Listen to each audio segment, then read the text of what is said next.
Ladies and gentlemen, boys and girls, children of all ages, the Wrestling Show proudly presents to you its second, mostly weekly episodic show in the Wrestling Show history, After fucking Dark.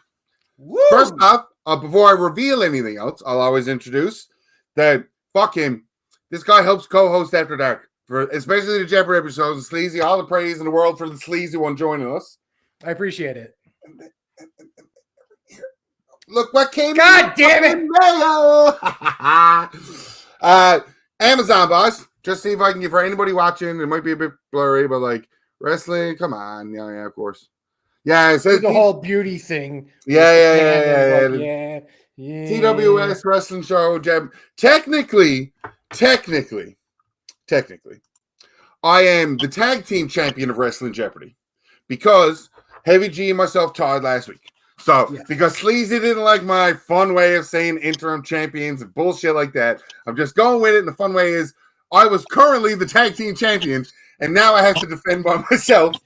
Also, here's my fucking brother. He's joining us live tonight as well. Welcome. What's up?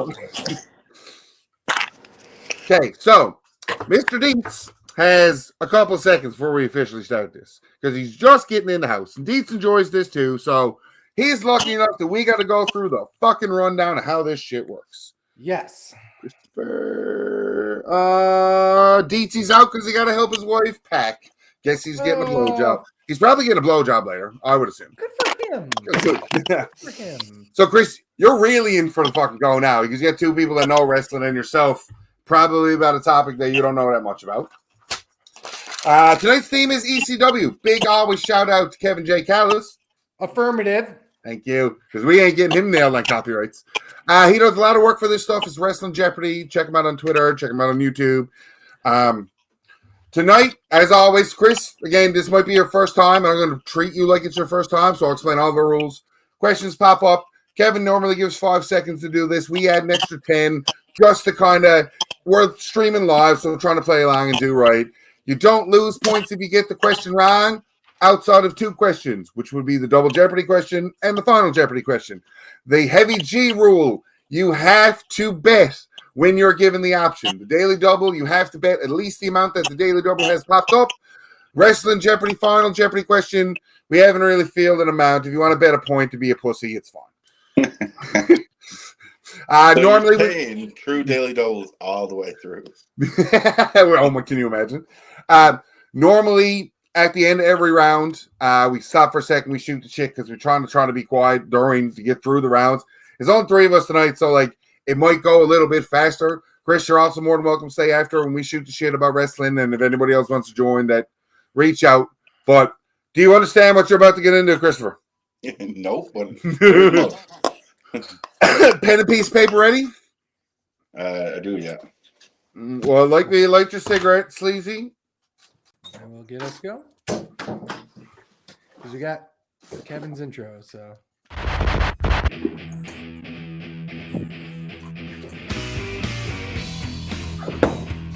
Copyright operating. Welcome to Wrestling Jeopardy, the only interactive pro wrestling trivia challenge on YouTube where you're the contestant. I'm your host, Kevin J. Callis. Affirmative. And I hope you're ready to test your hardcore knowledge to live a little dangerously and take your final score to the extreme.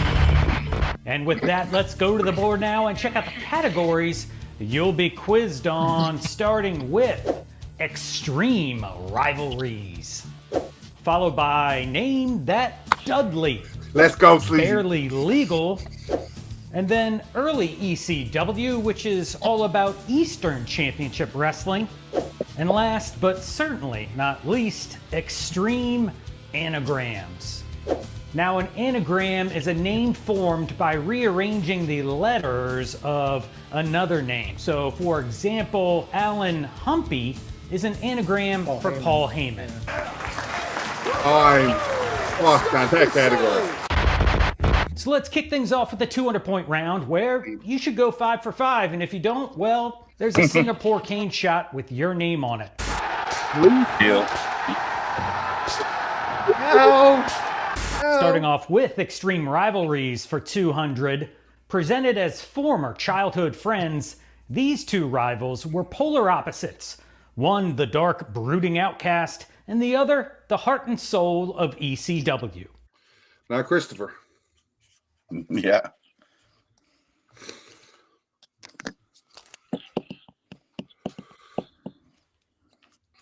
You'll hear a ding shortly. Raven and Tommy Dreamer. And Chris don't have an answer. Okay. I got Sandman and Tommy Dreamer. Okay, Sandman and Tommy Dreamer. It's not right, but Not correct, but close. Yeah, at least you're trying. Fuck. Chris, you gotta answer quick, who buddy. is Raven and Tommy Dreamer. And that brings us to our next 200-point category. Name that Dudley. Yay. I should get mad and make Chris say his real name. I put down the initials, so you know what I mean, Sleazy. Well, Spike. Little Okay. Spike Dudley, Little LSD. are you talking about his real name? Little Spike Dudley. Matt Heisen? No, I put down Little Spike. You'll see. Oh, LSD, yes. Yeah. And of course, that's the runt of the Dudley family, Little Spike Dudley. Everybody got that right. Moving on to Barely Yes, Legal. even Chris for knew who 200. Spike Dudley was. This commentator made history during Barely Legal as he became the first and only announcer to call a live pay-per-view broadcast by himself. Also, to me, Christopher, this should be a gimme for you. I don't know if you can see mine. I'm going to move everybody up. Oh, that's even worse. There we go. Here we go. Yeah, I got Joey Styles. Look at Christopher, 2 for 3. Hey!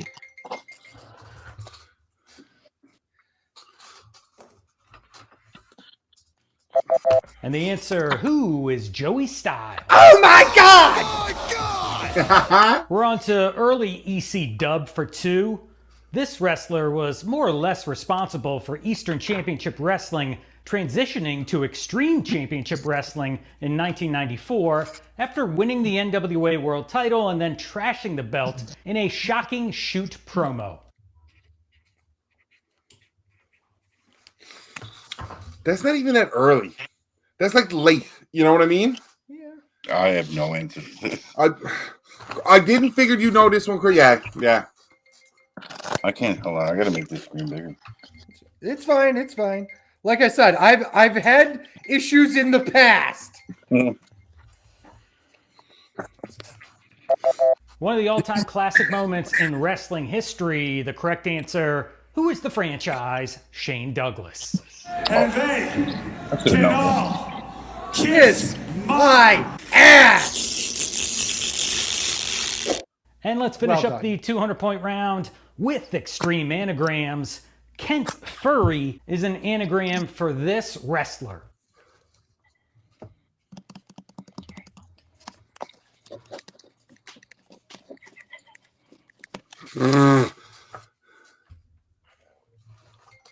Mine's backwards. I don't know. Chris. Terry Funk. Yeah, I assume. I missed that one. I didn't put down an answer. Wow! And I was trying to think then and replace it like. It's hard. It's hard. The only thing I saw was FU and then went, Hey, I was like, Kent Yes, Furry. from the Double Cross Ranch. We're talking about Terry Funk.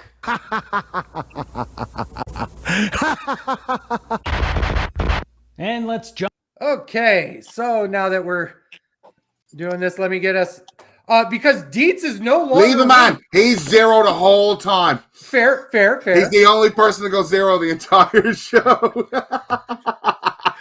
I only get to be 0 halfway through after I've done it. So, Ryan is at 800. Fucking Kent Fury.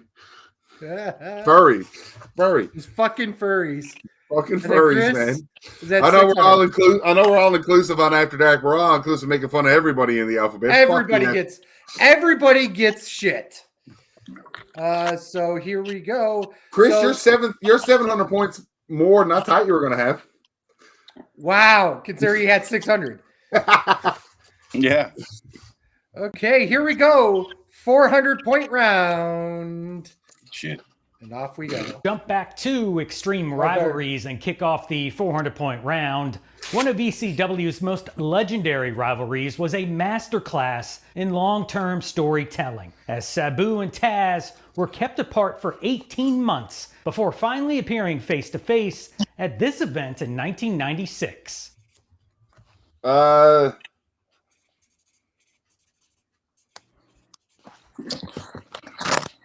It's too long of a name to write it all out, so I just wrote out the keywords to it and what the event I think it is. Yeah. Okay. The night the line was crossed. November to remember, guys. Probably, yeah. I knew Because that.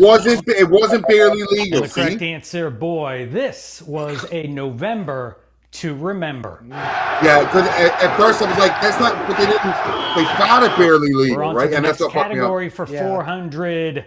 Name that Dudley. That's stupid.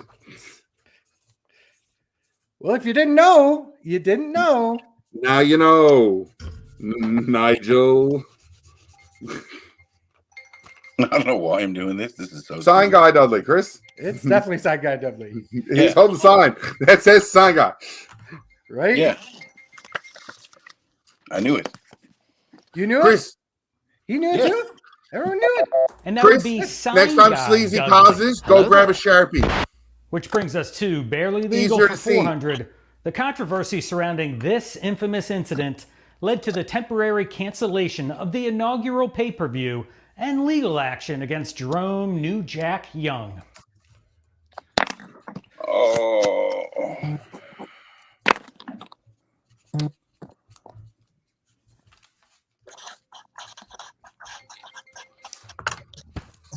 Transmassive incident. The must transit incident. I just said scaffold match. What? Scaffold match? I mean, the only- he like, did I try to thought kill recently somebody in a that scaffold when he- match. When he You're told not Buddy wrong. The Hart, correct he answer told Buddy he was gonna here, kill it Buddy. happened in Revere, Massachusetts. What is the mass transit incident? Moving on to early EC dub for 4. In 1993, Paul Heyman took over as head of creative for Eastern Championship Wrestling after this previous booker / wrestler had a falling out with the ECW owner Todd Gordon. Oh, Oh,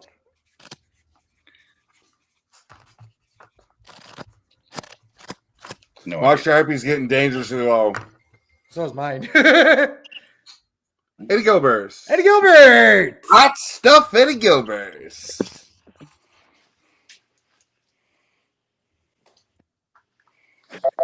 And the correct answer, who was hot stuff? Eddie Gilbert. And just a stuff. friendly reminder, if you've been Didn't have that, did watching you, for Chris? the past 21 No, I didn't episodes, vote. you may recall that growing up, my nickname was also Hot Stuff. Well done. And let's close out the 400-point round. That was With that extreme is off the anagram. cuff, and we both got it Vincent right there. Bruce is an anagram for this Oh. wrestler. Oh,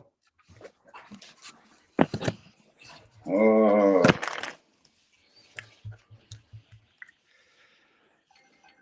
I'm going to tell you that those are hard.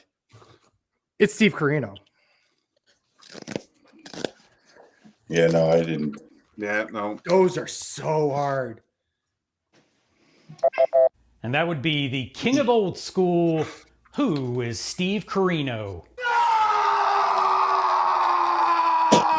I'm literally only trying to All right, put 10 questions down. wrestlers together. God damn.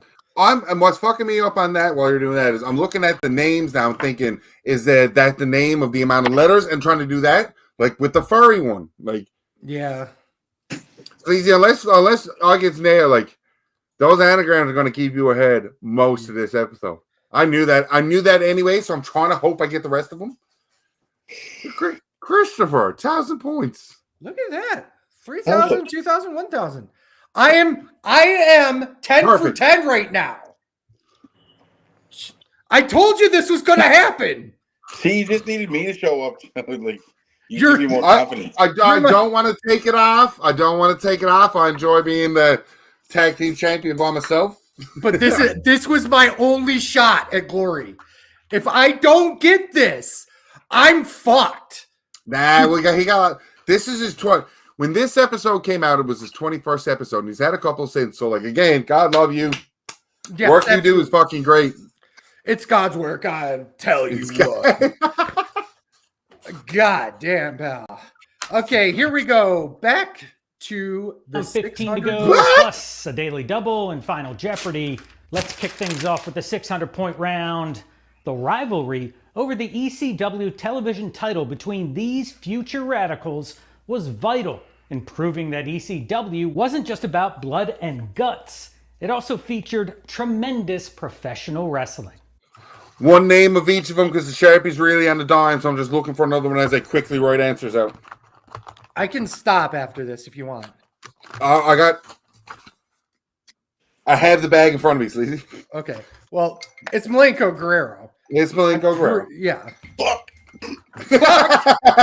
Why did you have, Chris? I take it you didn't get it. I had Richards and Saturn, Okay. but I was probably way off. I mean, one of those wasn't even a radical, but okay. The Radicals referred to the four guys that came into WWE. It was Yeah, and I thought that after. That's not as Well, yeah, bad. Saturn was. Yeah. Yeah, it was Richards. I was like, Stevie Richards. What? Yeah. I thought you meant both of them were. Oh. Okay, you Yeah, got we your, know it. You got your Yeah, I'm good. Okay. And the correct answer, who was Eddie Guerrero and Dean Malenko. And we're on to the next category for 600. I think this is my favorite category. Name that Dudley. Chris, if you get this, I'll be shocked.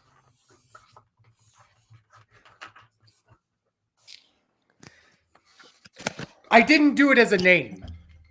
Did you draw the logo? Big dick. Big Dick Dudley. Yeah, no. Yeah. Now the rest of the 600's The gonna have a largest dick in it. member of the Dudley family, standing 6'7" and weighing over 300 pounds. Who was Big Dick Dudley?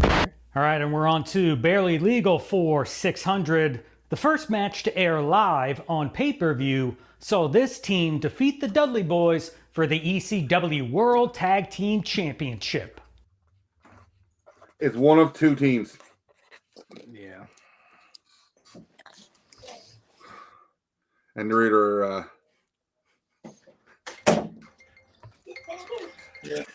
It was the Hey. Eliminators. it was them With or it, it was the Dick Eliminators. the Malenko Dick Eliminators.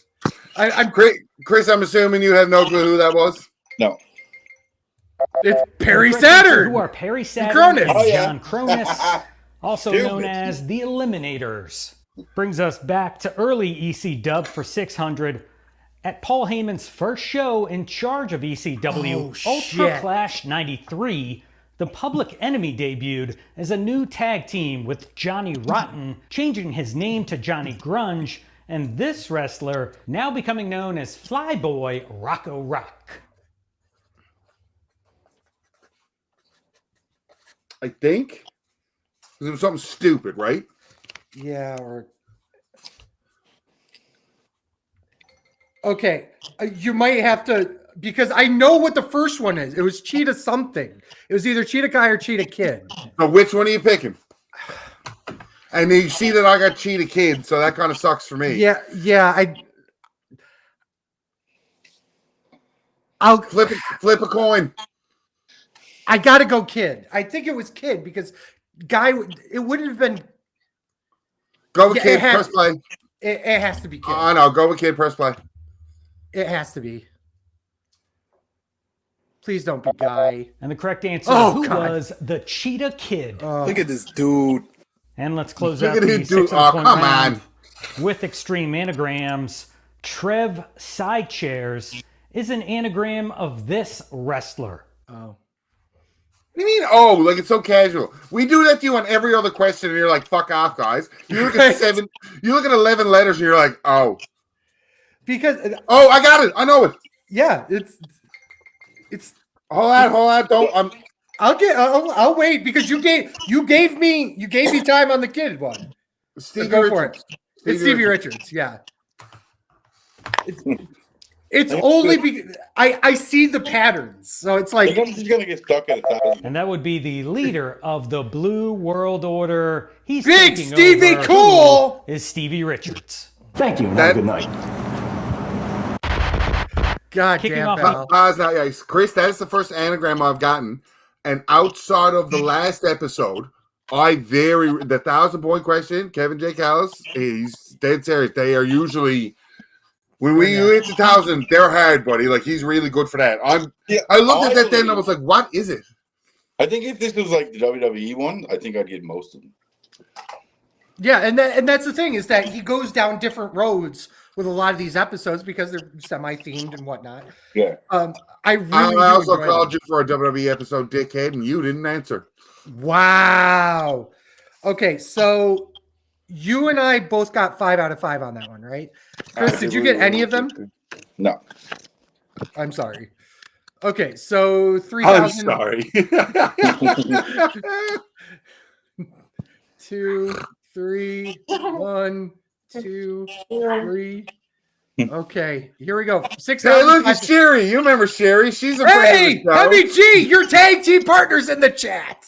Hey, did you see that? What's that? That was an ex-Canyon appearance. Wow. That's what it was. That's his ex-wife. I don't know how else you want. That was a truthful comment. I mean, welcome to you're After not Dark. Welcome to After Dark. Hi, Sherry. Hi. Hello. She's been on the show longer. Wow. Unbelievable. Oh. All right, I'm focusing now on this round. Yeah, Okay. 800. They're going to get really hard now. They are, Chris.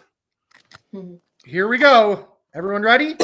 Sandman. The first. 800-point round with extreme rivalries. Rarely do two different wrestling styles mesh well together. However, this high-flying rivalry between the Extreme Luchador and the Japanese Buzzsaw was something special. Oh. You know one of these, Chris. I know that. Yeah. You should know the other one, actually. Hey, Chris, put it up first. Tajiri and Ray. Tajiri He's close. and Super crazy. He's super. He's crazy. He's super crazy. Fuck. Not all Mexicans look alike, Chris. Especially. Also, wow, man. And the correct answer, Racist. Who is Super Crazy and Tajiri? He's On not to the even wearing a next mask. category for 800. Name that Dudley. Holy fuck! Look at Travis. Oh.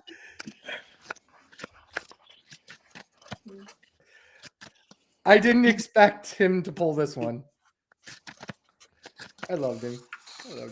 It's I don't know. That's with Dudley. Dances with Dudley. Wow.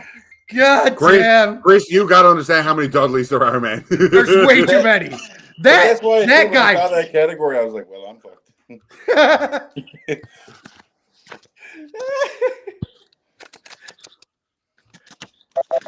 An ode to the Native American ancestors of our country. The correct answer, who was Dances with Dudley? Big. Mira, déjame decirte una cosa. Nosotros somos los Dudley Brothers. Y estamos It's not even Indian. solamente para una cosa. Right? And I'm that sorry, brings us Native to American. Barely Legal for 800. Shit. Christopher, you have 1,000 points. You only have to bet 800. Okay. And what let me category? hang on. First, let me get everything settled here. 16. The category is the Barely Legal pay-per-view, their first one. Yes. So just bet 800 so you can end the show with more points than Sleazy has in 2 of the 4 on episode 7. Okay. 800.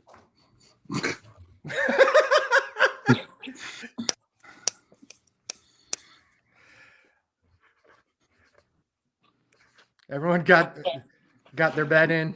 My bet in, and I'm underlining it just so you know this is the bet. Well, I'll box mine then. Okay.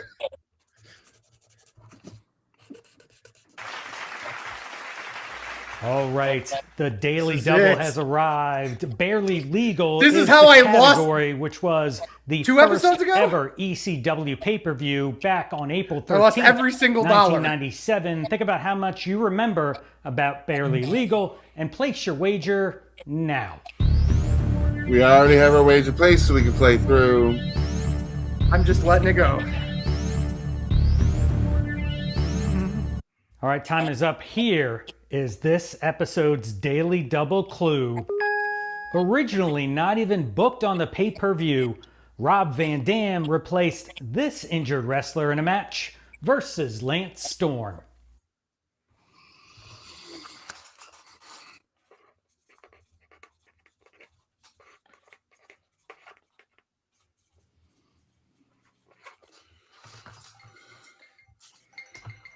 Sleazy. So did I lose 7,600, Chris Candido.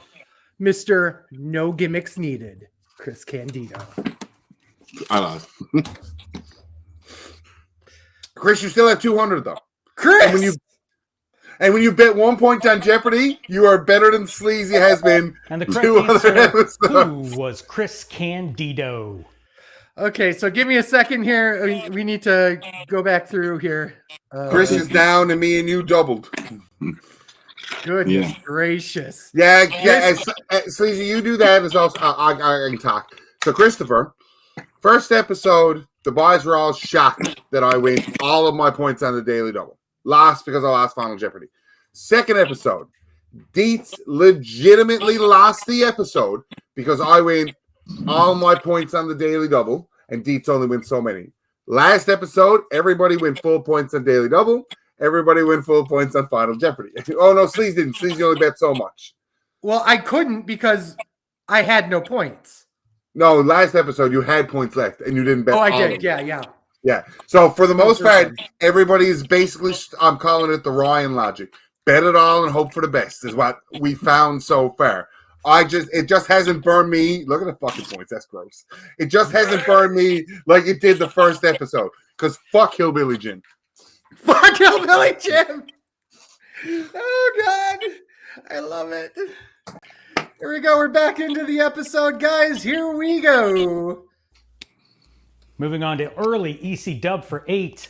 This wrestler joined Eastern Championship Wrestling as a part of their ring crew and usually worked for free as long as he could have some fun bouncing around in the ring before and after shows.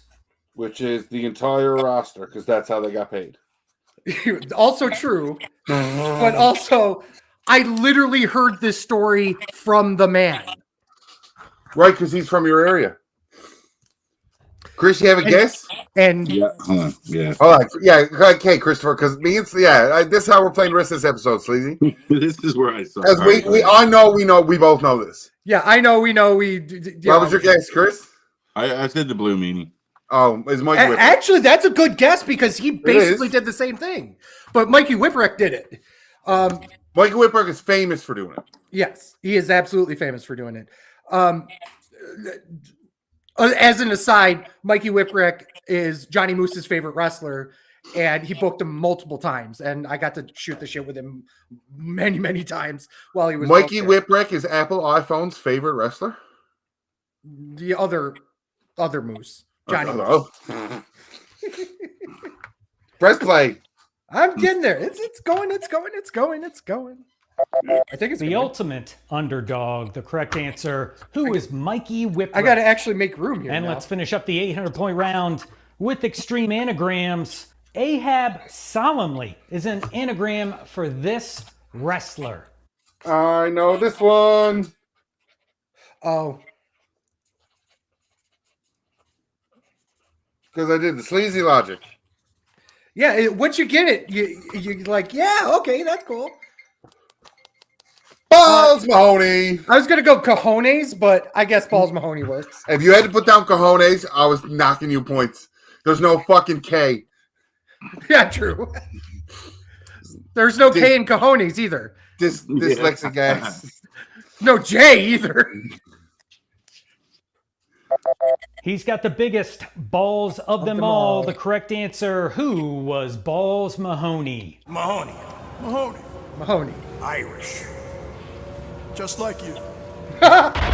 No. All right, 20 questions down. 5. Okay, let me go to the score. I can't believe this is happening. But where we got 2,400 each. 2, 5 minus 1. 2, 5 minus 1. Holy shit. Is it Christopher, possible 200 points. I might go wire to fucking wire on this thing? Hey. No, I thought I was going to be good at this, but god damn it. Listen, best thing is you're not the first person to go wire to wire. True. Very true. I'm gonna Gotta add a new fucking stat to our shit now. Right? Here we go. I'm gonna win this with 4 points. You might. You still very well might. Yeah, Chris, you don't understand. Like, I might have to bring you the ring to wear it. Like, You won't breathe. absolutely. Chris, Go, that hockey belt, Sherry will let you wear a ring. Sherry won't let you put the belt up in the front room. There's a fucking difference. brings us to the 1,000 Here we point go, round. 1,000 Steel points. Cage begins Come on, to lower. guys. The ominous You know music you can do begins it. to play. Get your extreme thinking caps on because these are going to be tough. Let's go to extreme rivalries for 1,000. The intense rivalry between Mike Awesome and Masato Tanaka ultimately culminated in one final match at the One Night Stand pay-per-view in 2005. However, their feud began in Japan when Awesome competed under this name.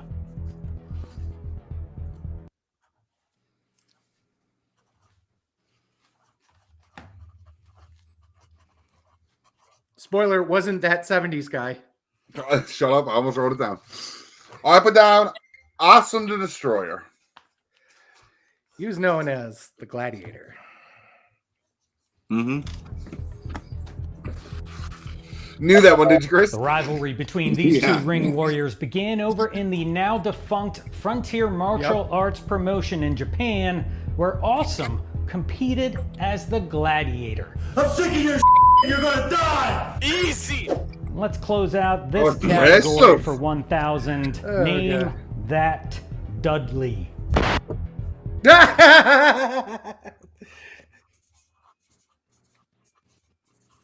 Full name. You have to do the full name for this one. What the fuck? No, you don't. Absolutely, you have to. No, you don't. It's a joke. Dudley. It's Dudley. I put down 3 Dudleys just to be funny. His name, Chris, he is Dudley. He is Dudley.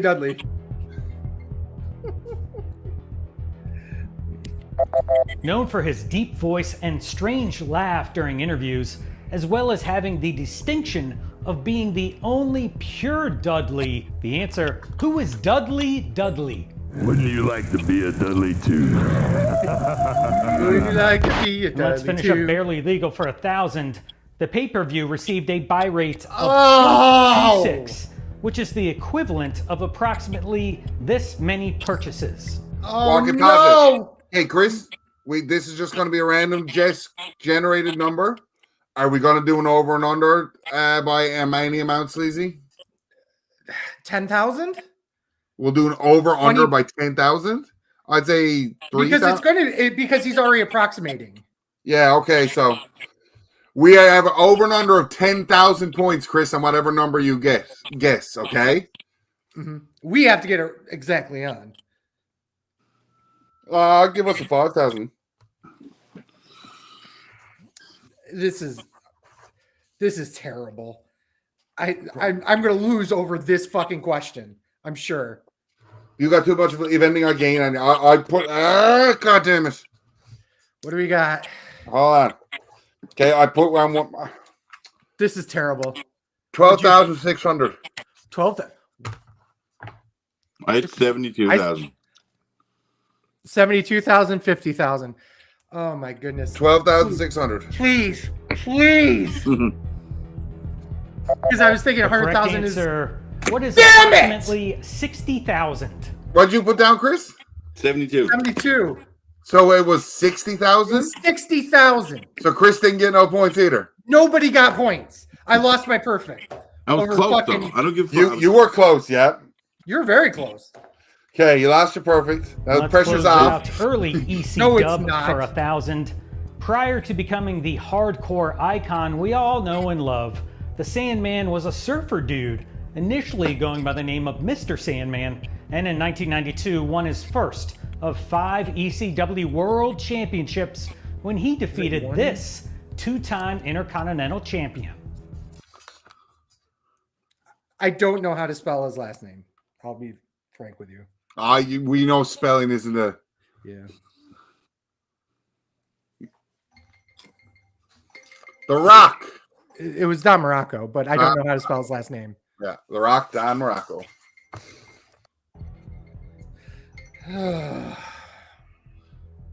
Chris, you could have sneezed then. In what could have been billed as the Battle of the Beach Bums, the Sandman defeated this two-time Intercontinental Champion from Sunset spell it Beach wrong, in Hawaii. MOROCCO, and it's And the final MURCO. clue on the board from Extreme Give me a good one Anagrams, here. Anton Tyre is an anagram of this wrestler. Oh. Always says.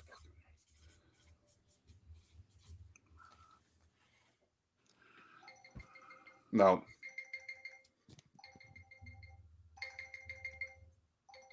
Oh yeah, I never got that at all. Yeah.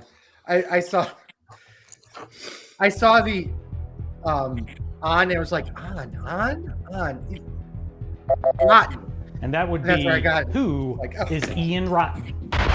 Okay. All right, don't go anywhere. It's Final Jeopardy time. Let's find out Oh, this episode's Final Jeopardy category, which is the Oh, ladies thank God. of ECW.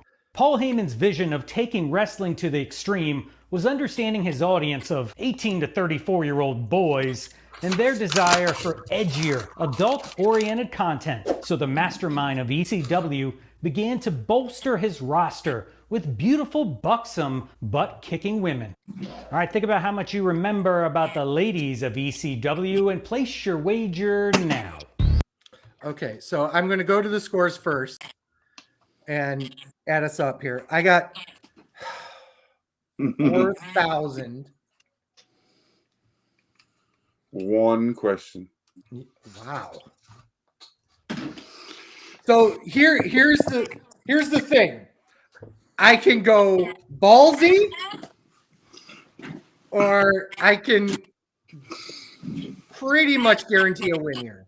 Well, I can't guarantee a win.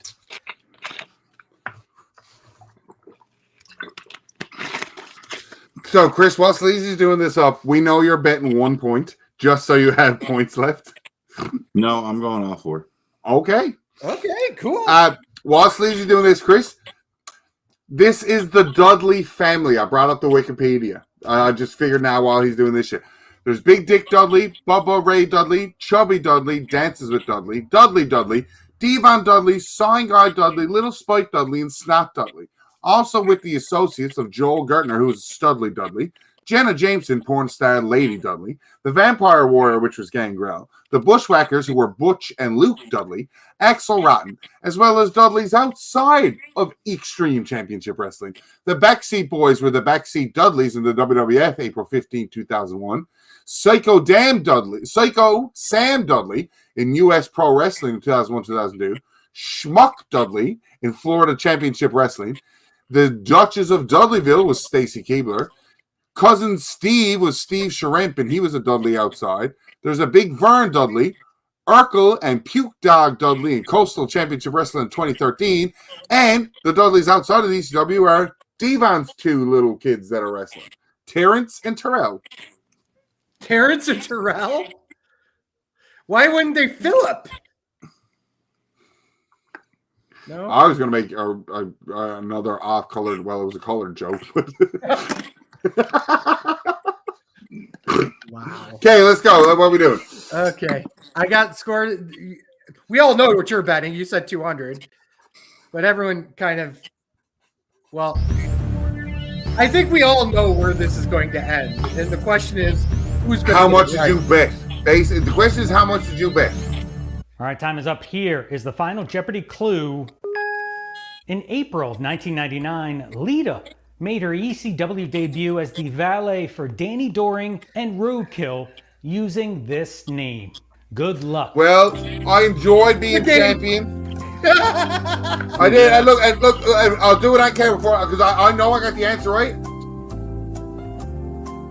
I'll wait. I'll enjoy my couple of more seconds. In April of 1999, Lita made her ECW debut as the valet for Danny Doring and Roadkill using this name. Although she would change her name to Angelica when Doring proposed to her at the July 1999 Heatwave pay-per-view, she officially debuted as a beauty pageant contestant named Miss Congeniality.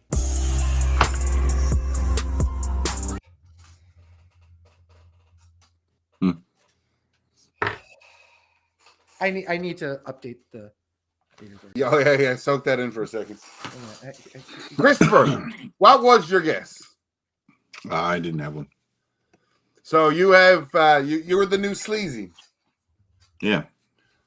Because you bet all your points and got nothing in return. And you I did. Both in the first episode, both me and Sleazy did the same thing. Listen, all that matters is I had a great time. That wrestling show. With the loving parting gifts. That's so great. I can't even do the math now. You're such a piece of shit. Right? 334,000, isn't it? 32,000. It's 32 because you're 166. Put in a zero. I'm sorry. Somehow Deep's tied for third. He wasn't even here. Hey! No, if I had to know that, I would just would have went 3. I told you. I said you should have just bet 1 point. I can't believe it. Vindication. See, once you get the belt and the ring, we could just do this and just put it right to the camera, and then you take it out from the camera and you have it like fucking magic. You just pull it down. Yeah. From the outhouse to the parent house. Thank you, Al Barrett. Hey, this sucks. Whatever happened since, I don't get to see the chats anymore, and it sucks because I used to love sharing shit. I don't understand why you don't. I will have to. You are live. Chat is not supported for this platform that you have selected. I was like, what the fuck? I can see mine. Go to. We'll take a look at it later, but after we get off. But so for the end, the first part of the episode. Congratulations, Sleazy. You are now the new TWS Jeopardy champion. Who will get it after me in the very next episode? Honestly, whenever we do the next one, because I know we got a couple, I haven't watched. I've watched everyone up till whatever one releases because Kevin J. Callis releases every Saturday morning on YouTube. Absolutely. Usually for Newfoundland time, for myself and like Christopher there, it's usually like 10:30, 11 o'clock Newfoundland time. It's like 9 Eastern, and whatever else the rest of the fucking world lives in for time frames. So congratulations, Chris. Thanks for joining for the Wrestling Jeopardy side, and you're more than welcome to stay as we kind of shoot the shit for the next little half an hour or so, because this, to me, Jeopardy's fun. This is fun to me. I like this part of that too, because this is the pure, and the easiest way to say it, we got a mark here. I love how the old LCW title is just in the corner. Wait a second. I one last thing. I need confetti. Fuck. Yeah. I have fucking huge pyro, but I'm not Cody Rhodes. Hold on. I'll take it. I'll fucking take it at this point. I'll do like weird light.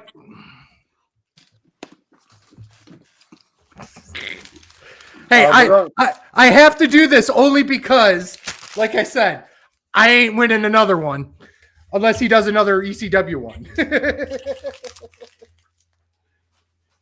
I will. There you go. Yeah, boy.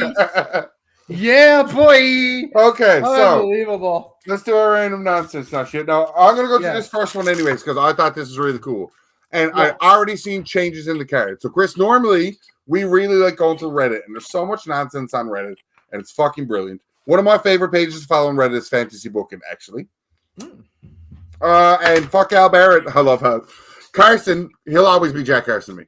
So Carson knows because we used to fantasy book shit all the time, whether it was real WWE, whether it was here in Newfoundland when we did shit, we always done it. So this one for fantasy booking was, what if WrestleMania had always been 2 nights? Yep. So WrestleMania 1, Saturday, Tito Santana versus the Executioner still happens. He won. Greg the Hammer Valentine beat the Junkyard Dog. Steamboat defeated Matt Bourne. Wendy Richter defeated Lakani Kai. And the main event of WrestleMania Night 1 was actually Mr. T versus Roddy Piper in the boxing match. Yeah, that makes sense because it was a big deal. So WrestleMania 1 Sunday night, Beefcake versus David Sammartino went to a WWQ. King Kong Bundy defeated SD Jones. The Iron Sheik and the Kid Collab beat the UX Express for the tag titles. Andre the Giant defeated Big John Studd in the Body Slam Challenge. And the main event of night 1 for Sunday, or night 2, was Hulk Hogan defeats Mr. Wonderful 2 to 1 in a 2 out of 3 falls match for the World Heavyweight title. I would do the tag titles to open night 2, personally. Oh yeah, that would have been nice. I think it would bring the crowd hot immediately, especially with a title change like that. So I like that too. I like reading these up. For me, my mind just, me and Chris, when we were younger, had 2 VHSs we watched fucking religiously because we had them on tape. It was WrestleMania 4 and WrestleMania 11. We religiously. So when I get to them, it's going to be cute for me to think about it. Sleazy, you said that this card was the easiest to book out of all of them, the rebook for 2 nights. Yes. I already see 2 huge changes from cards, and they both happen on night 1 when they redo it. Mr. Wonderful Paul Orndorff and the Miraculous Don Morocco, in a double count out. The Fabulous Mula defeats Velvet McIntyre to retain the women's title. Corporal Kushner defeated Koloff in a flag match. The Battle Royal is this night. The last person eliminated is still Bret Hart, but the winner is actually Bruno Sammartino. Okay. Here's the problem with that. Is that all of night 1? No, just the other 2 matches on night 1 are the Bulldogs win the tag titles like normal, and the main event of night 1 of WrestleMania 2, Andre the Giant beats King Kong Bundy. So you even changed the main event of WrestleMania 2 now as well. Yes, I agree with that. The first match absolutely should not end in a countdown. So you have to put something else there. Fair. Maybe the flag match. I don't know. I don't know what would work there, but definitely the Battle Royal. Yeah, the Battle Royal works. Yeah, actually, yeah, because that would be a big, And Chris, I'll go to you, more of a sports fan too as well. Something like that would entertain you because there's fucking 10 NFL players, and you know what I mean. Yeah. So you got your interest right away. So the main event was Andre Giant versus King Kong Bundy. Night 2, the Funks defeat Tito Santana and the Junkyard Dog. Adrian Adonis defeats Uncle Elmer. Jake the Snake Roberts defeats George Wells. Ricky Steamboat defeats Hercules Hernandez. Macho Man beats George Animal Steel still, but Hulk Hogan in a steel cage match defeats Roddy Piper. I think that's the better match than him and Bundy. Than him and Bundy, because him and Bundy, there was no way that was going to end well. You know what I mean? Like, yeah, it was. You changed so much on that TV storyline though. Like how much of that was Bundy and them killing him on Saturday night's main event and like crushing the ribs, all that shit. That was a whole big deal. Yeah. WrestleMania 3, technically this would have been the biggest WrestleMania at the time. Split into 2 nights, has the Can-Man connection. I'm going to tell you right now, if night 1 ends with the Intercontinental title, absolutely not. It does. Fuck him. It does. No, absolutely not. I'll read first of the card. Can-Man Connection defeats Orton and Morocco. Santana defeats Dangerous Danny Davis. Because he won, he's banned from ringside for the tag title match. Which I like. Hold on. Roddy Piper defeats Adrian Adonis in a hair versus hair. The midget match still happens the same as it was supposed to.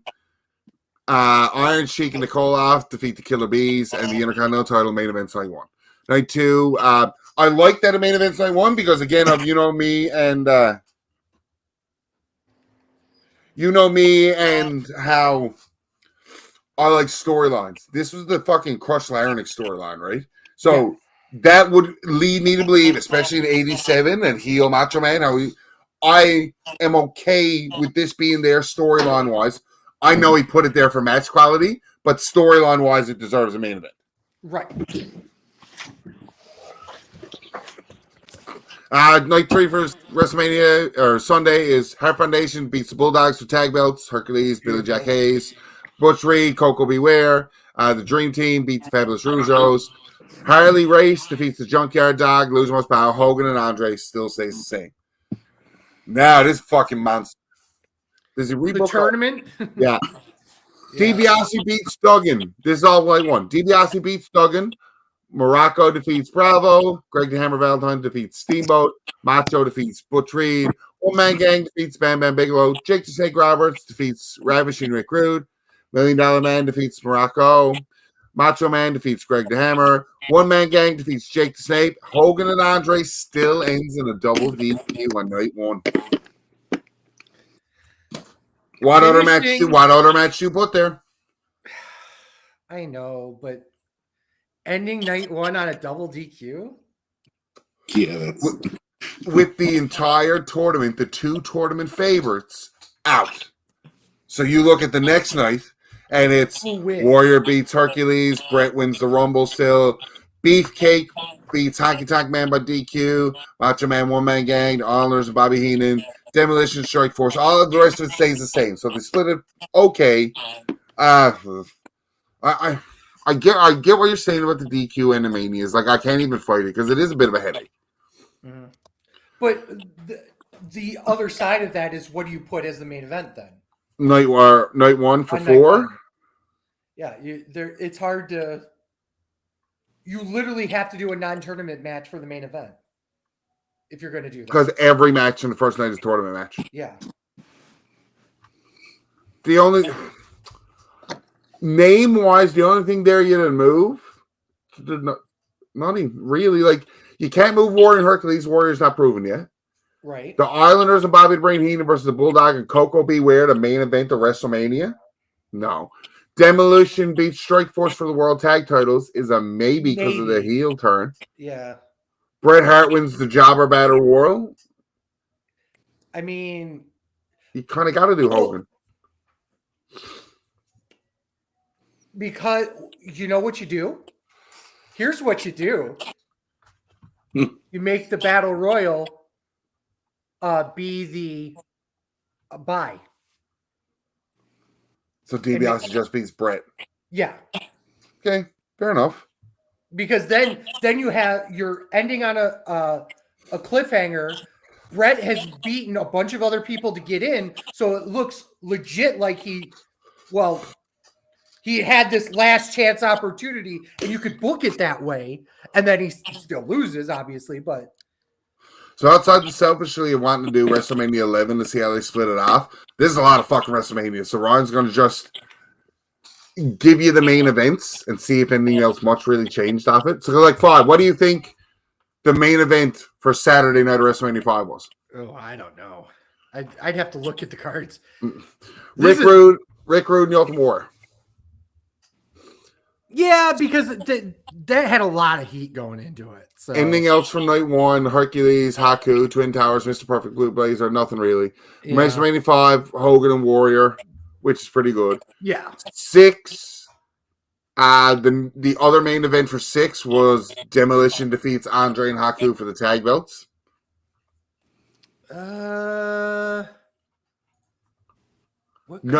Andre's last match, man.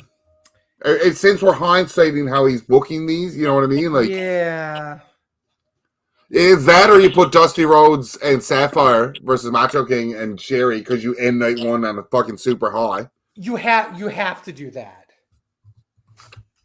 I think you have to do that because Macho Man's basically done, you know?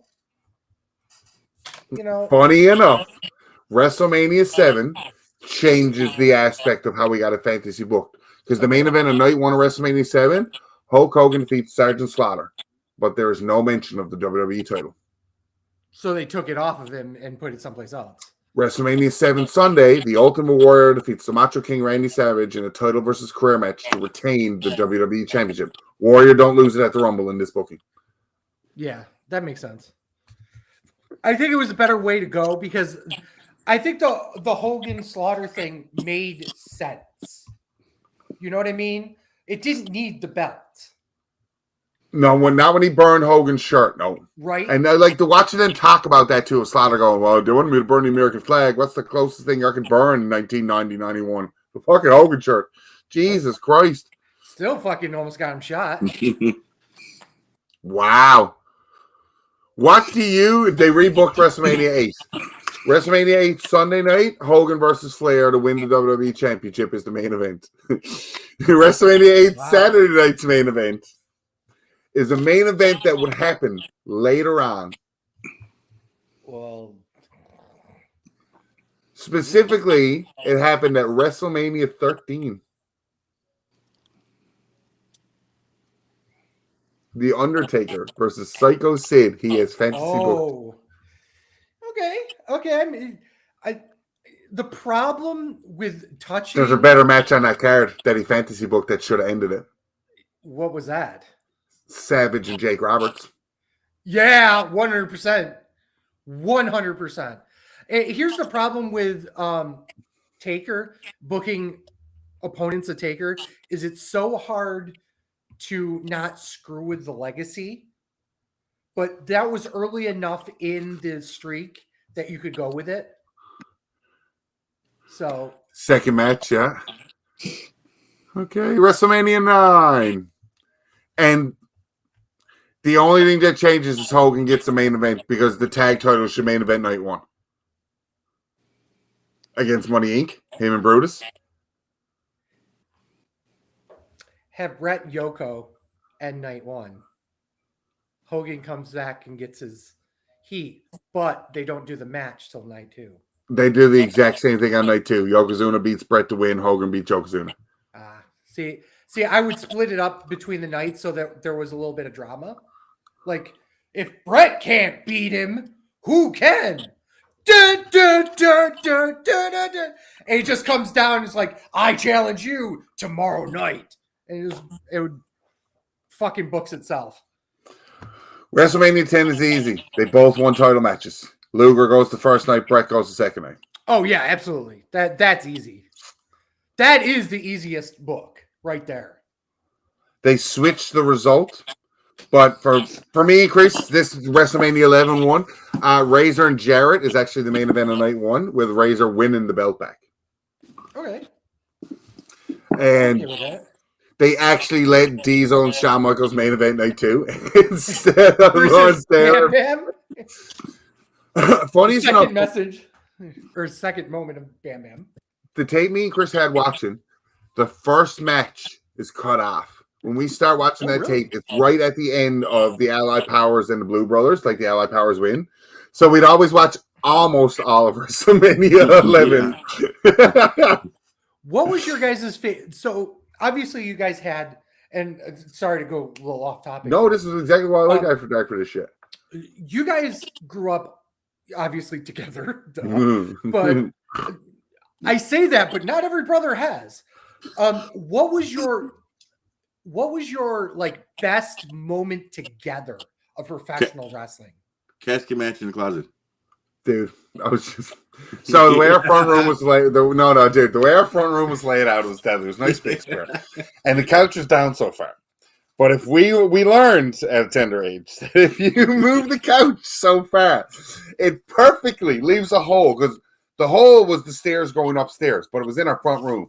Okay. So it was nice enough, and we weren't as big fucking gronks as we were now.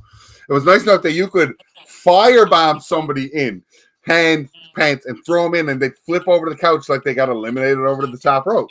So it was always a casket match there. Eventually, we got kind of big for that, and we used to get in trouble, so it evolved. So on the back of our house, we had like a little deck stage.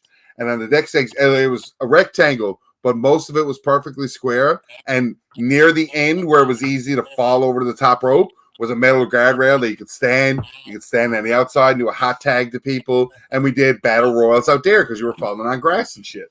Yeah. That's amazing. Like, That's really cool. Oh, man. Boys used to come over. And I remember we had a sheet done. We were all 10 different wrestlers. And we'd wrestle. And then when one wrestler got eliminated, you go to your sheet and you pick your next wrestler and who you were when you entered the battle royal again. Yeah.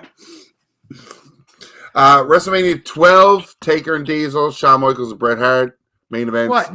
No mention of a main event Roddy Piper and Goldust? It is second. Because there's only, now, here's the thing, too. When we're talking about matches, there's only 5 matches on WrestleMania 12 Saturday. You know what I mean? Like how crazy it is. Main event being Taker Diesel. There's only 4 matches WrestleMania Sunday. Are you main eventing Goldust and Piper over the Iron Man match? Yeah, sure. Fuck you. OJ didn't admit to it at this point. They weren't fucking doing that. No. Fuck's sakes. Okay, that was 12. Logic. 13. Repeat. Taker and Sid. Yeah. They main Hard event Austin. night 1 again. Brett and Stone Cold the next night is the main event, yeah. 14, Undertaker and Kane, Stone Cold, Michaels, easy.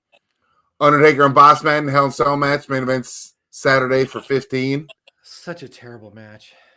The double triple threat match, main event 16. The Eurocontinental triple threat match with Angle, Jericho, and the man that was framed by the dead Kevin Sullivan, Chris Benoit. He's not allowed to defend himself now. I don't give a fuck. Right? God damn it. I like the triple threat match, but Which one? the double triple threat. Thank you. Thank you.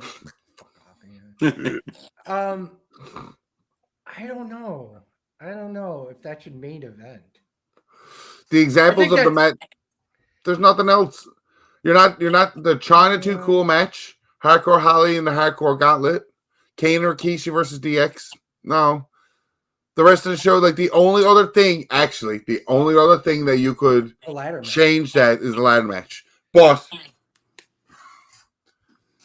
it was such a innovative match at the time. I think you could do, because nobody had seen this before, and it was, to be fair, no one's seen the double triple threat either. But they get their justice next year in 17. They main event night 1.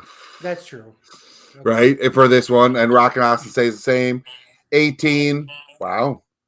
So night 1, you main event with Triple H and Jericho. Night 2, you main event with Rock and Hogan for 18. I mean, you kind of have to do that. Yeah. You got to get Triple H and Jericho away from everything there. Like, what was the match? Stone Cold versus Scott Hall was the match right before. Well, don't forget, what was the match right after Rock and Hogan? It wasn't Chris Jericho and Triple H. No, it was a shit one, wasn't it? It was the triple threat women's match. Of course it was. It was Jazz, Trish Stratus, and Lita. Nobody remembers that. In Canada. In Canada. The last 2 matches had Canadians in it. But nope. We decided to put Rock versus Hogan 3 matches from the end. One of the best matches in the world. Just don't watch it without sound. Yeah. 19, I think, is pretty obvious, too. Angle, Lesnar, Rock. Awesome. Yeah. You can't not do it that way. Oh, and the last one, he stopped at 20. He stopped at 20? Yeah, he stopped at 20. And it's been the triple threat match and Eddie and Angle. So even that alone, like, there was enough of different changes on it, which was pretty cool. Yeah. Yeah, absolutely. It's an interesting thought because there's a lot. Of course, obviously, he's booking it based off of what was on that card. But the reality is you could have made those cards way bigger. Like, there are many wrestlers that didn't get WrestleMania paydays because the card was just simply not big enough. And there are a lot of people that deserved shots or paydays in that time frame that didn't get them. This is true. So, and frankly speaking, there would have been a lot more I don't want to say main eventers, but more people that were primed for the main event earlier on because they had that exposure in that mid-card WrestleMania spot. True. Yeah. No, that makes sense. So it helped people stay on top, but it hurt people trying to get up to the top. Because Hogan's got a pose, man. Brother, you leave that man alone. You leave that man alone. He's a pillar to this community. The racism community? Oh, yeah, that one too, right. I forgot he was racist. You forget? How did anyone forget he was racist? Chris Benoit didn't kill his family. Like, you know what I mean? Like this shit. That's how. Fuck's sakes, come on. Listen, every single person in the world that said straight after dark, is it? Yeah, oh, absolutely. every single person that said that ginger word. I've said that ginger word a bunch and never said it in the way that was derogatory. I said ginger derogatory more than I've said ginger derogatory. Sure. Graham, Chris. I'm not even going to go down that road. You want to go down that road? Nope. Christopher, as a man on the outside looking in, I'll call it. What are you watching these days? Raw, SmackDown, like a smidge of AEW. Wow, you had a stroke then. I did. Everything you need to know. I'm oddly not liking this new NXT shit. Really? Yeah, I don't. It's like, well, I'm like, my favorite was like the Keith Lee and the Tommaso Ciampa. Like back when Triple H made it NXT, SmackDown, Raw, Survivor Series. That was my favorite NXT. This now COVID killed it. I believe this now is just more cartoonish. Do you believe it's because of how they brought people in? Yeah. Okay. Because at that era that you're speaking of, there were guys that were literally working indie dates while working NXT. Ciampa and Gargano were both working indies, including fucking Excite Wrestling, while on TV in NXT storylines. Yeah. So it was a real thing. But these were well-known, high-end, high work rate indie guys that were getting spots in places that nobody thought they were going to, stay permanently. They thought it was going to be on a whim, and once they were done with it, that was it. So then you had like the Samoa Joes and whatnot coming in too, because Samoa Joe was in the same boat too. He was per night in NXT. Yeah. And then he was like, I want to see what's over there. And they were like, nope, full-time contract. Here you go. Oh, Alpha has passed away. Did he? Alpha Anola. Yeah, Alpha Anola has passed away.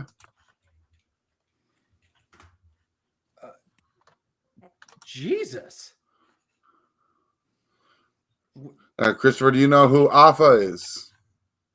That's terrible. I'm Roman's father, or Roman's uncle. Well, it's Alpha Anoa's father. So, it's like Alpha and Sika, right? Yes. Sika just died. Yeah. Yeah. That one was Roman's father. Yeah. Okay. Sika was the father of. There we go. I'm trying to bring it all up. Oh, get the whole fucking bloodline. Holy fuck, dude. Tree, Jesus Christ. That was a bloodline, yeah. God damn. That's terrible. I knew. Alpha's kids are Samu, Manu, LA Smooth. Sure. So, Chris, you would know Samu. Remember the head shrinkers when we were kids? Yeah. Samu and Fatu. Well, Fatu was Rikishi. Yep. Yeah. Yeah, that was his title. So for us, it was the head shrinker. It wasn't the Wild Samoans. It was right. For the Wild Samoans' dad, basically. Right. Samu. And I don't know if you know who would known LA Smooth was. He was in WWF, but probably not long enough for you to register it. Literally a cup of coffee. Figuratively, a cup of coffee. I don't know. Literally and figuratively? Cup of coffee? The fact that the Tonga kid, the Samoan Savage's son is Jacob Fatu. What do you think of him? You're watching SmackDown, Chris. We know about Jacob Fatu. What do you think about him? Oh. This guy's a psychopath. Oh, dude, you have not watched. Wait for him to rip Solo's head off and tell him, and then shove it up his ass, and then go. He's going with Roman, obviously. Ooh, that's a different view on that. Yeah, I think he's just crazy enough that he's going to turn on Solo because Solo's not a very good tribal chief, and he's going to go with Roman.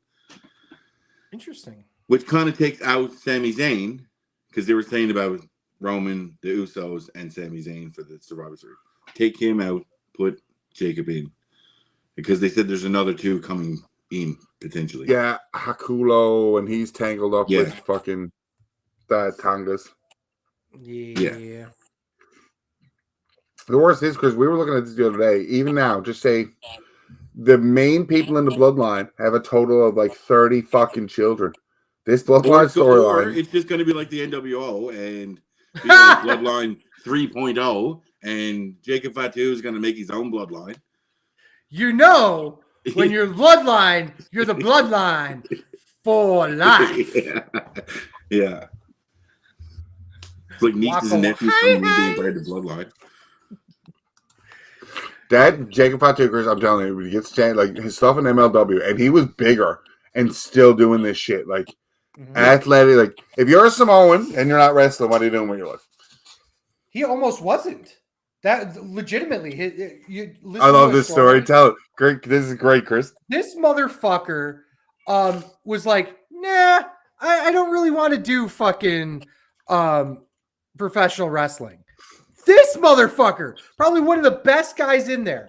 And he was like, I don't remember what exactly happened with him, but he got into trouble with law and stuff, and a lot of different things happened. I'm trying to remember exactly. I'm looking it up as I'm trying to remember it. As most of them, sure, most of them Fatus did. But he basically, he credits wrestling with saving his life. And he got signed to MLW and just ran roughshod from 2015 until he got signed. It was just his fucking degenerate cousins on TV, but they're getting DUIs in wrestling. I can fucking get out of jail. Yeah, it was just like unbelievable. It was robbery. That's what it was.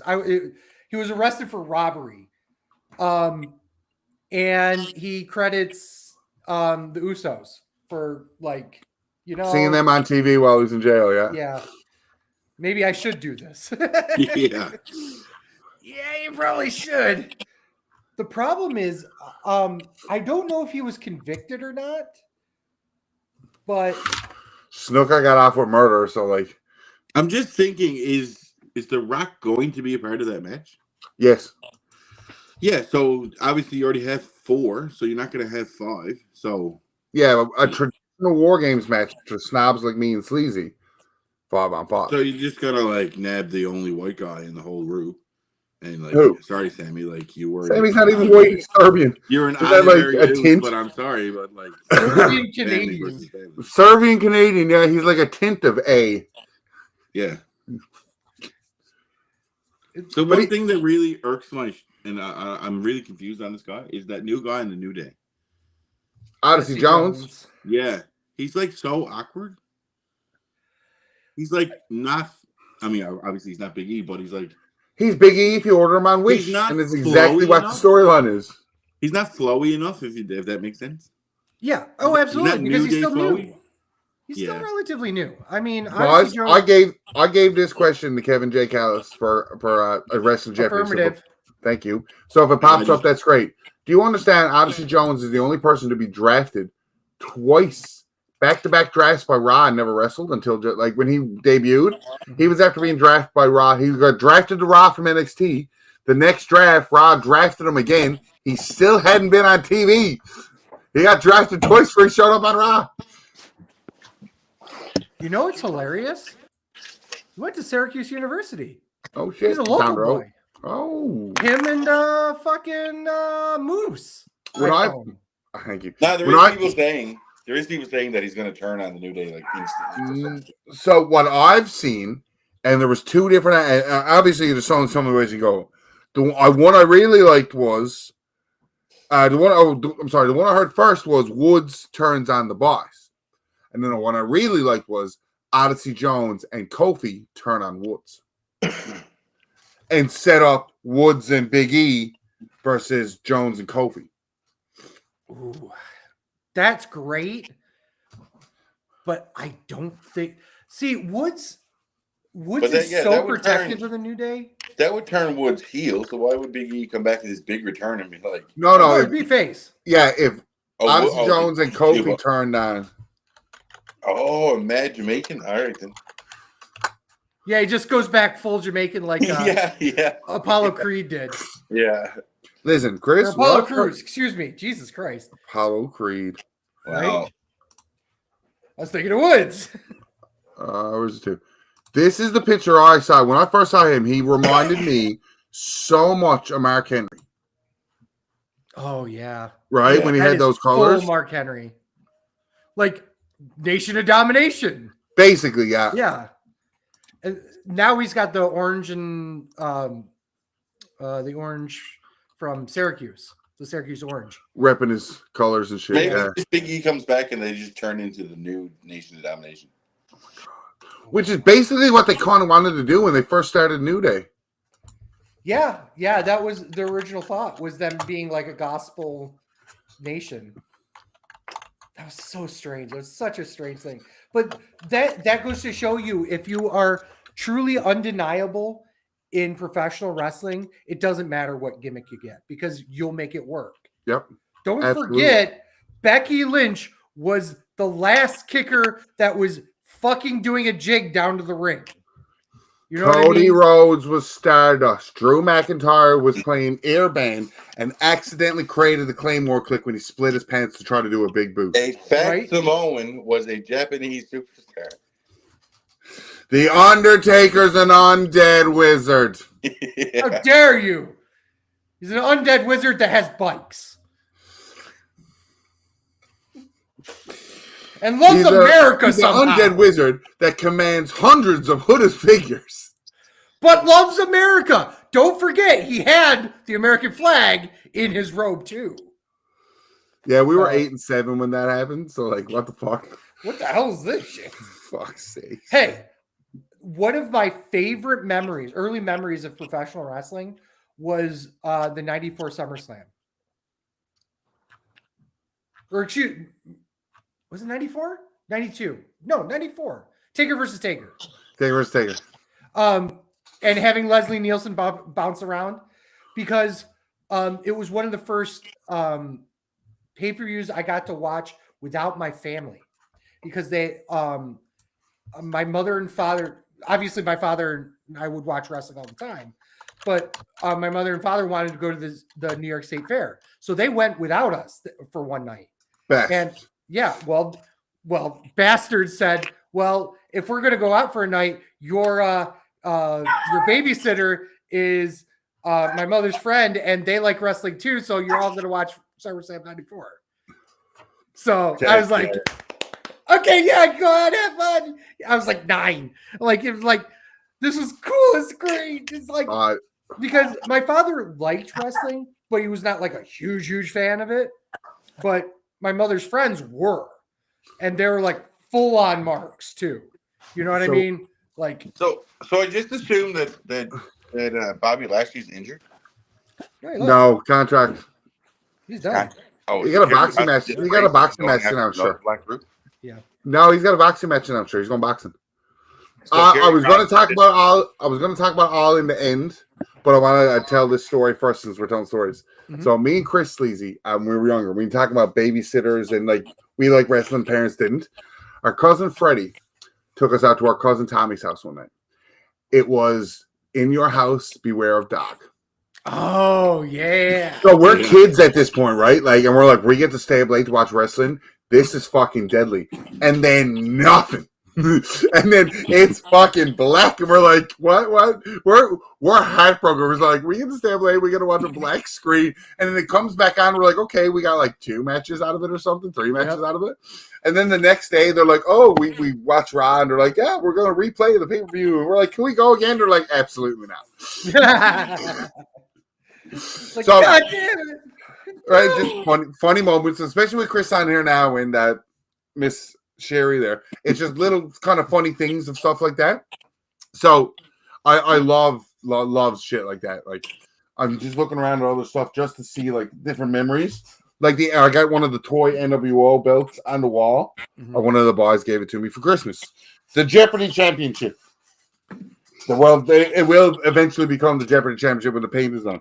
That was a belt my dad bought me when I was like 15.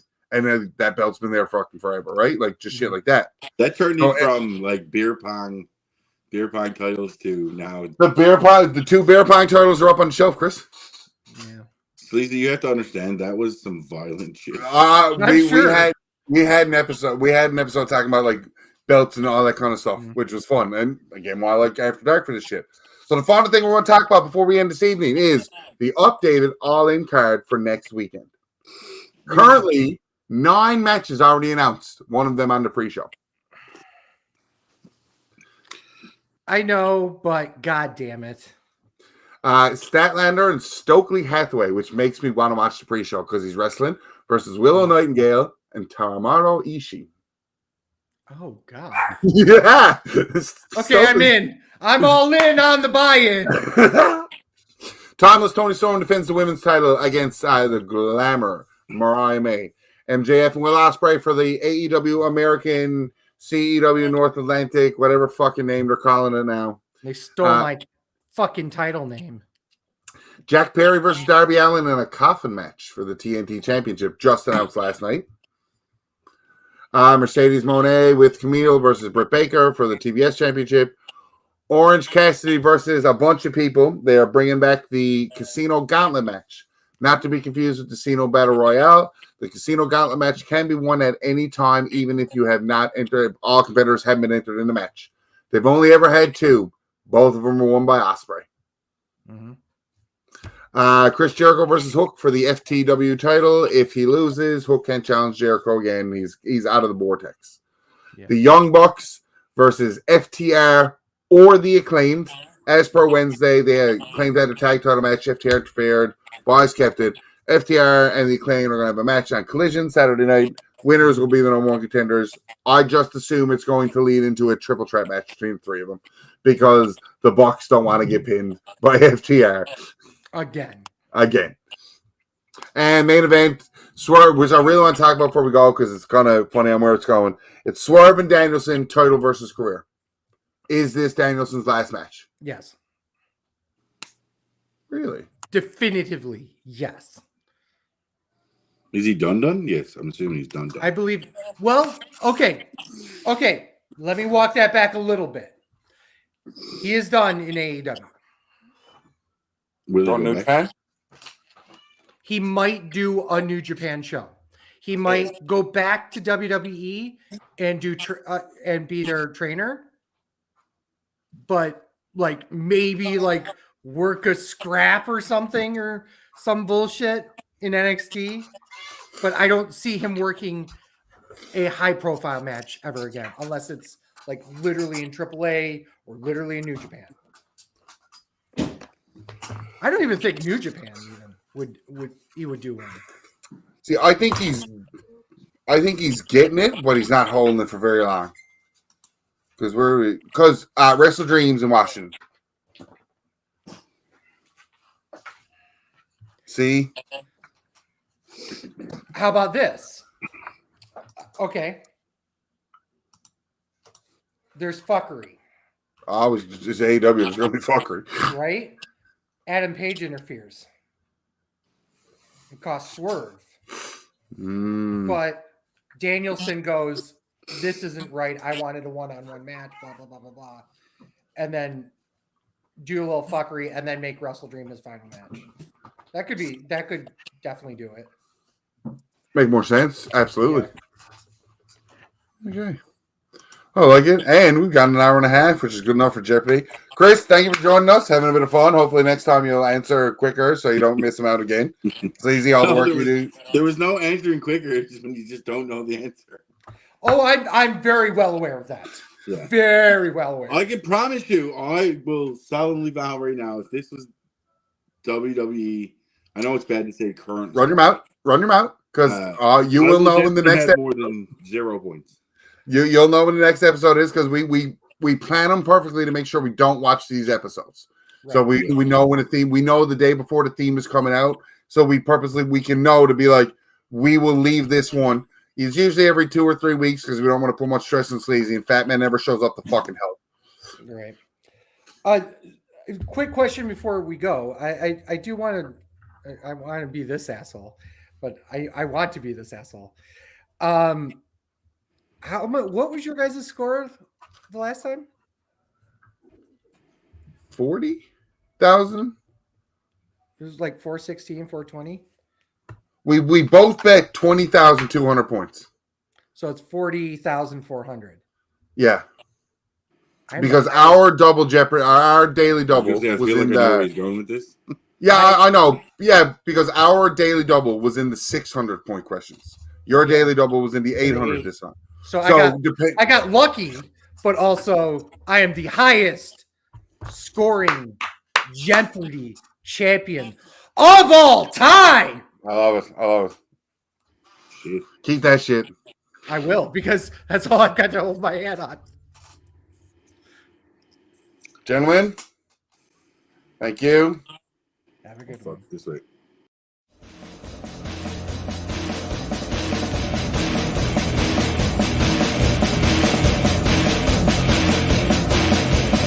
I'm a truth that you seem to run from. I'm an army of one. I'm a clip in your gun.